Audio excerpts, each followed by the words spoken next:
Есть такие люди, которым просто хочется помогать. Это люди, которые вызывают жалость. Вот какое-то твое чувство долга тебе велит, что нужно человеку помочь. Но правда заключается в том, что помогая таким людям, ты разрушаешь себя.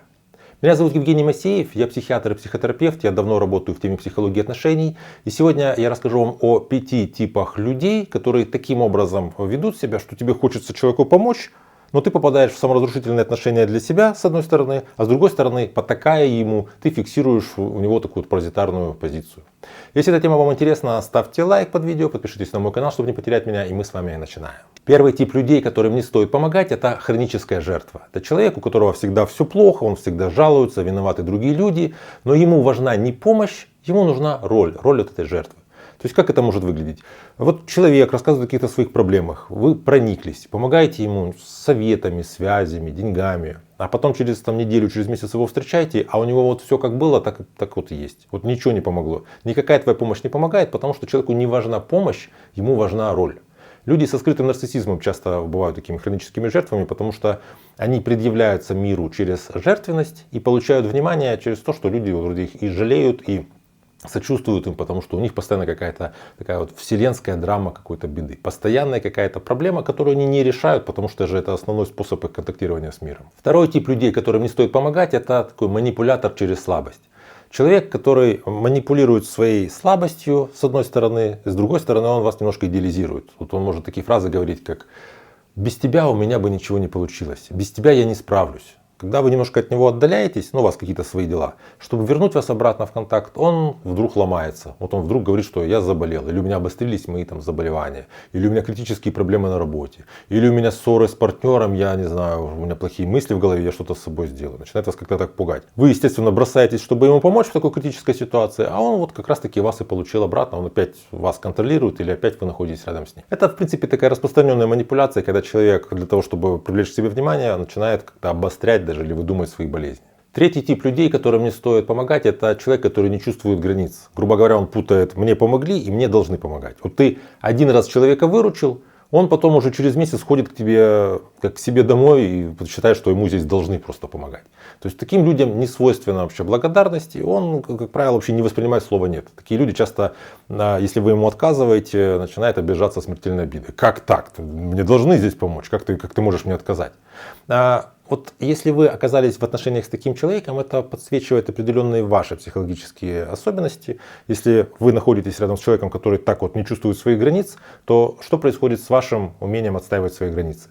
Бывает так, что человек, который не умеет говорить слово «нет», сталкивается с таким вот человеком, который не приемлет слова «нет», и это такое отличное комбо. Один постоянно требует какой-то помощи, а второй не может отказать. Поэтому это такая хорошая ситуация, чтобы обратить внимание на себя, понять, стоит ли вам как-то поработать над своим умением отстаивать свои границы. Четвертый тип людей, которым не стоит помогать, это такой разрушитель, который не осознает свое поведение. Это человек, который может вести разрушительный образ жизни, скажем, это какие-то зависимости всевозможные, либо это, скажем, невозможность контролировать свой гнев, определенный способ выстраивания разрушительных отношений с окружающими людьми, но при этом человек не видит, что проблема в нем, вообще ее не осознает. Для него это не проблема. Так вот, если вы находитесь рядом с человеком и как-то ему помогаете, потому что любое разрушительное поведение имеет достаточно высокую цену, то вы таким образом не помощник, вы соучастник. Вот такой частный пример – это созависимость при алкоголизме. Есть зависимый человек, который пьет, есть созависимый, который находится рядом с ним, например, жена алкоголика. И вот он напился, с утра просыпается, она начинает звонить на работу, его отпрашивать, его как-то отпаивает, лечит. То есть таким образом она снижает цену его разрушительного поведения и поддерживает это разрушительное поведение. Он может дальше пить, потому что как-то в этот раз все прошло достаточно легко мне, потому что был человек созависимый, была жена, которая мне помогала. Помощь человеку с разрушительным поведением – это соучастие. И понятно, что вы косвенно разрушаете и себя, потому что, находясь рядом с таким человеком, лучше вы не становитесь. Пятая ситуация, когда не стоит помогать человеку, это если вы находитесь в отношениях с нарциссом.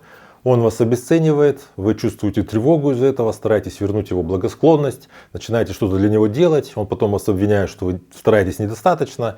В таком случае надо понимать, что ваша помощь этому человеку, это на самом деле не помощь, это попытка заслужить его лояльность. То есть вы находитесь в разрушительных отношениях, где вам нужно заслужить свою любовь. Опять же, если вы оказались в таких отношениях, задумайтесь, почему вы в них оказались, почему вы думаете, что вам стоит заслуживать чью-то любовь, почему вы находитесь в отношениях, где вас обесценивают.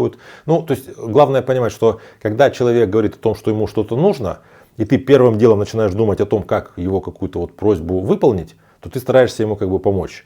А на самом деле нужно подумать еще и вообще в контексте каких отношений это происходит и для чего хорошего вообще мне это нужно, зачем мне нужно ему помогать. Если вы обнаружили себя в отношениях с человеком, где вот вы постоянно другому помогаете, эта помощь какая-то бесполезная, нет никакого эффекта, а самое главное, вам становится хуже, то, возможно, с этим стоит поработать, нужно разобраться, что это за отношения такие. Вы всегда можете записаться ко мне на консультацию, у меня под каждым видео на канале есть ссылки на мои соцсети, пишите мне там личное сообщение, мы с вами договариваемся и работаем. Также напишите, пожалуйста, в комментариях, если вы когда-нибудь находились в отношениях с человеком, которому вот так вот помогали, в результате неблагодарности, какой-то вот, не знаю, нехороший осадок, там чувство выгорания и вообще, не знаю, может быть, вас даже и обвинили в конце концов. Я вам буду благодарен, если вы поделитесь своим опытом. Если эта тема вам интересна, ставьте лайк под видео, подпишитесь на мой канал, чтобы не потерять меня, берегите себя и своих близких и до встречи в следующих выпусках.